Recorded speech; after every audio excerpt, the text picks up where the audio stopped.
तो साहू के आज 4:30 ରୁ 5 बजे भितर गोटे से मक्सर साहू बसन गोटे पिलाटे से तमने रास्तार आसूला और ताके पहाड़ू तमने हत्या करी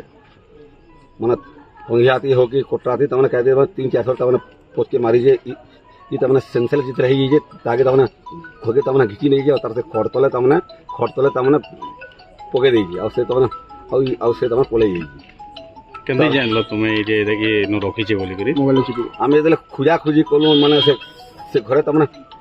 बोटी लोक माने कहले जे तमने घर भीतर तो रकत बाहरु जे ब्लड बाहरु जे केतिर ब्लड है केतिर रकत बोली जान कथा बात चर्चा हेले जेते बेले तमने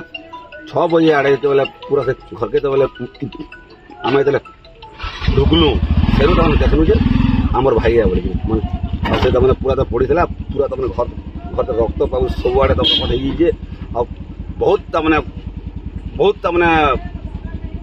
कष्ट तमने हत्या कर मारी काना चाहू ताके हमको से ताके हमको तमने माने कठोर न कठोर सजा हवा कथा और ताके के पूरा इमीडिएट माने पुलिस एक्शन लेवा कथा और तार पर से तार बापा के तार दादा के ऑलरेडी वर्षे आगु से घर खेदी नहीं जे और सब बेले से तमने मारमी काटमी माने तार दादा के कहे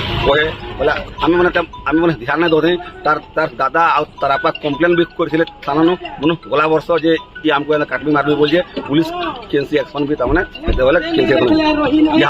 तार दादा हमको तमने कहूँ आगे किसी ना कले बोल